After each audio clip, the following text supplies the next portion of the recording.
तो जब हम अपने महापुरुषों को नहीं जानते, अपने महापुरुषों की लड़ाई को नहीं जानते, अपनी विरासत को नहीं जानते, तो हम नहीं जानते हम ब्राह्मणों के पुरखों को अपना पुरखा मानते, क्योंकि हमें पढ़ने का अधिकार मिला, मगर हमें क्या पढ़ना है ये जो तय करने का अधिकार है, ये अधिकार आज भी हमारे पास में नहीं है, ये ब्राह्मणों के पास में है। तो ब्राह्मणों ने जो पिछड़े वर्ग के पुरखों ने जो आंदोलन चलाया उसे दलित आंदोलन कहा। ज्योतिबा फूले दलित नहीं थे, ओबीसी थे। छत्रपति साहू महाराज दलित नहीं थे, ओबीसी थे। पेरियार रामानुस्वामी नायकर ओबीसी थे। पेरियार ललई सिंह यादव ओबीसी थे। डॉक्टर रामस्वरूप वर्मा ओबीसी थे। बाबू जगदेव प्रसाद कुशवाहा ओबीसी थे। ऐसे बहुत सारे महापुरुष हुए जिन्होंने इस व्यवस्था को उखाड़ फेंकने के लिए लड़ाई लड़ा। वो बहुत सारे ओबीसी में पैदा हुए, मगर ब्राह्मणों ने षड्यंत्र के तहत कहा ये दलित लोग थे और उनके साहित्य को दलित साहित्य कहा। पिछड़े वर्ग के लोगों ने पढ़ा ही नहीं, और जब पढ़ा ही नहीं तो दोस्त और दुश्मन की पहचान नहीं हुई, और जब दोस्त और दुश्मन की पहचान नहीं हुई तो जो दोस्त था उसे दुश्मन समझ बैठे, और जो दुश्मन था उसे दोस्त समझ बैठे। तो इसका परिणाम क्या हुआ? इसका परिणाम यह हुआ कि आज की तारीख में देश में जानवरों की गिनती होती है, कुत्ते बिल्ली की गिनती होती। अभी भारत सरकार का फिर आदेश आया कि जानवरों की गिनती होने वाली है। देश में कुत्तों की गिनती होती है, मगर ओबीसी की गिनती नहीं होती। ओबीसी देश में 52% है, मगर 52% वाले को, जिसको 52 रोटी की भूख है, उसे 27 रोटी दिखाया, और जब खिलाने का समय आया तो 27 नहीं खिलाया, 27 दिखाया, और जब खिलाने का समय आया तो कितना खिलाया? 6 रोटी भी नहीं खिलाया। तो पिछड़े वर्ग के साथ बड़ी धोखेबाजी हो रही है, क्योंकि पिछड़े वर्ग को अपना दोस्त और दुश्मन की पहचान नहीं।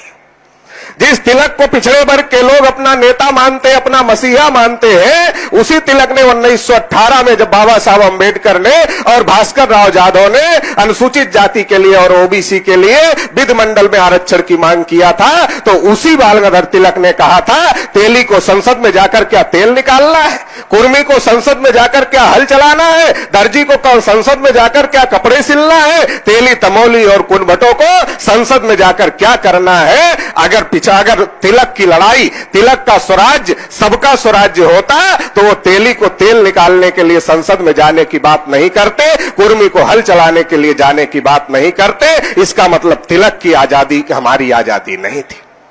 गांधी जी कांग्रेस के नेता थे। गांधी जी ने पिछड़े वर्ग के लोगों को बाबा साहब अंबेडकर के विरोध में भड़काया और कहा अंबेडकर तो जाति की लड़ाई लड़ रहे हैं, हम देश की लड़ाई लड़ रहे हैं, हमारे साथ आ जाओ। पिछड़े वर्ग के लोग गांधी के साथ चले गए, मगर गोलमेज सम्मेलन में जब सब अपने हक अधिकार की बात कर रहे थे, गांधी जी ने पिछड़े वर्ग का एक भी मुद्दा गोलमेज सम्मेलन में नहीं उठाया। और जब संविधान सभा के चुनाव का समय आया, गांधी जी ने एक भी ओबीसी को संविधान सभा का टिकट नहीं दिया, और उनके साथ पूरी जिंदगी लगाने वाले सरदार वल्लभ भाई पटेल को जब प्रधानमंत्री बनाने का मौका आया तो गांधी जी ने उनके साथ धोखेबाजी किया और उनको प्रधानमंत्री नहीं बनने दिया।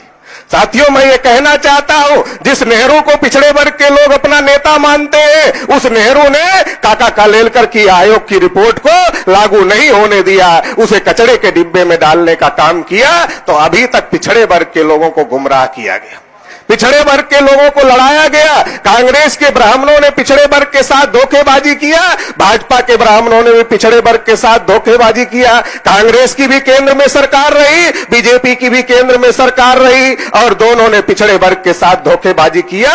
क्यों किया? क्योंकि पिछड़े वर्ग को अपने दोस्त और अपने दुश्मन की पहचान नहीं थी। पिछड़े वर्ग का दोस्त कौन है और दुश्मन कौन है, इसकी पहचान नहीं थी। इसलिए ब्राह्मण पिछड़े वर्ग को उठाता था, और जैसे पत्थर को आदमी उठाता है, किसी के ऊपर फेंकता है, वैसे ब्राह्मणों ने पिछड़े वर्ग के आदमी को उठाया और अनुसूचित जाति के ऊपर फेंका। पिछड़े वर्ग को उठाया, अनुसूचित जाति के ऊपर फेंका, लड़ाई हो गई अनुसूचित जाति और पिछड़े वर्ग में, ब्राह्मण तमाशा देख रहा है। फिर पिछड़े वर्ग के आदमी को उठाया, मुसलमानों के ऊपर फेंका, लड़ाई हो गई मुसलमान और पिछड़े वर्ग में, ब्राह्मण तमाशा देख रहा है। तो बहुत दिन तक हम लोग पत्थर बने रहे ब्राह्मणों के हाथ का, वो हमको फेंकते रहे और हम तमाशा देखते रहे। इस देश में पिछड़े वर्ग का कोई नेता नहीं है जो पिछड़े वर्ग को उनका सही इतिहास बताकर जागृत करने का काम करता हो। इस देश में एक अकेले माननीय वामन मेश्राम साहब है जो दिन प्रतिदिन डेली और डेली पिछड़े वर्ग को जागृत करने का काम करते हैं, पिछड़े वर्ग को जगाने का काम करते हैं। और माननीय वामन मेश्राम साहब की मेहनत की वजह से आज ये बात सबके सामने आ गई है। ब्राह्मणों ने 2 बार शेड्यूल कास्ट के विरोध में बंद का आह्वान किया, एक भी पिछड़े वर्ग का आदमी उनके पास में नहीं, एक भी पिछड़े वर्ग का आदमी उनके पास में नहीं गया। पिछड़ा वर्ग जागृत हो गया। जब कासगंज में मुसलमानों के खिलाफ दंगे करने की कोशिश हुई तो ब्राह्मण लोग गए ओबीसी के पास में और कहा चलो मुसलमानों से लड़ना है। तो ओबीसी के लोगों ने कहा अच्छा, मुसलमानों से लड़ने के लिए हम लायक हैं, और जब हम अपने आरक्षण की बात करते हैं, अपनी नौकरी की बात करते हैं तो हम नालायक हैं, हम तुम्हारे साथ आने वाले नहीं हैं। तो पिछड़े वर्ग को अभी उसका दोस्त कौन है और उसका दुश्मन कौन है इसकी पहचान हो गई है, और ये पहचान माननीय वामन मेश्राम साहब करा रहे हैं। इसलिए ब्राह्मणों को अभी मिर्ची लगी हुई है और जगह जगह ब्राह्मण प्रदर्शन कर रहे हैं। अभी गुजरात में मेश्राम साहब की बुद्धि शुद्धि यज्ञ कर रहे हैं ब्राह्मण। तो मैं ब्राह्मणों को यह कहना चाहता हूं, मेश्राम साहब की बुद्धि तो हमेशा से शुद्ध रही है, तुम अपनी बुद्धि की शुद्धि करो। नहीं तो ये जो 4 भाई हैं, एससी एसटी ओबीसी और माइनॉरिटी, ये 4 भाई चारों तरफ से खड़े हो गए तो भागने के लिए जगह नहीं मिलेगी। इस बात को ध्यान में रखकर ब्राह्मण अपने बुद्धि की शुद्धि करे।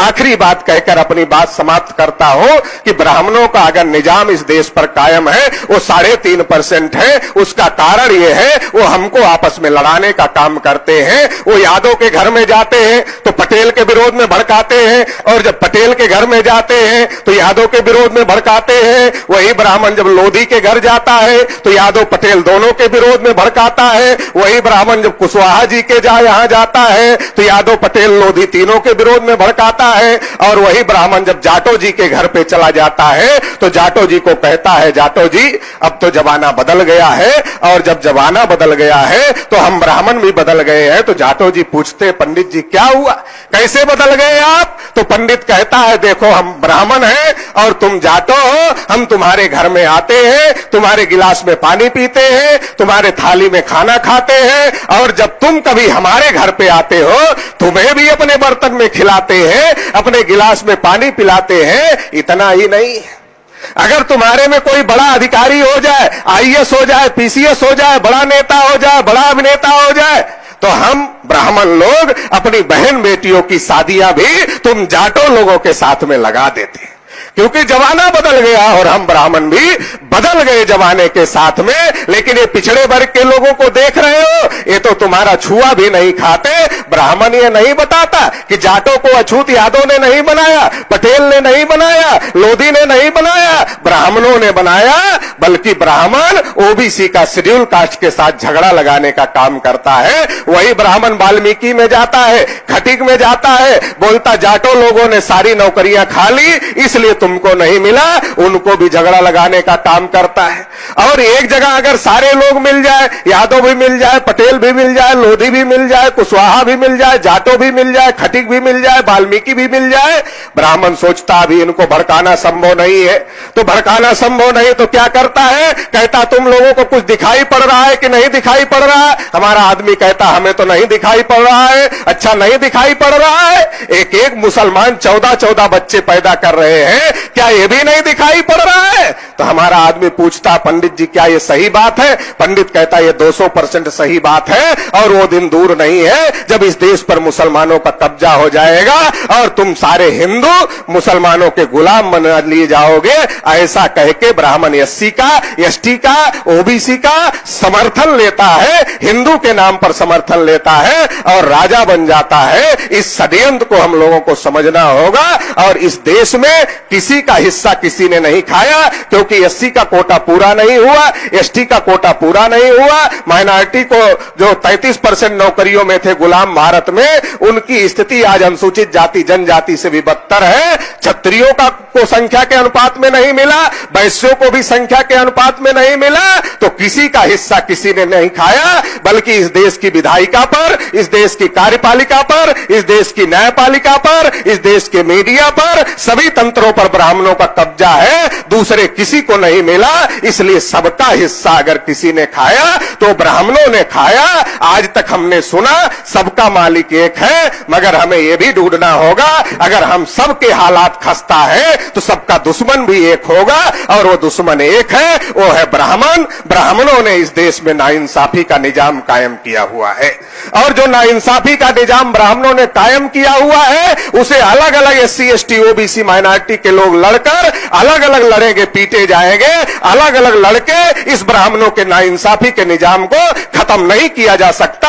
अगर इसे खत्म करना है तो चारों भाइयों को मिलना होगा, SC ST OBC और माइनॉरिटी, इन चारों भाइयों को मिलना होगा और मिलकर इस जंग को लड़नी होगी, और जो ब्राह्मणों का नाइंसाफी का निजाम है इस निजाम को ध्वस्त करना होगा, और जिसकी जितनी संख्या भारी उसकी उतनी हिस्सेदारी। ये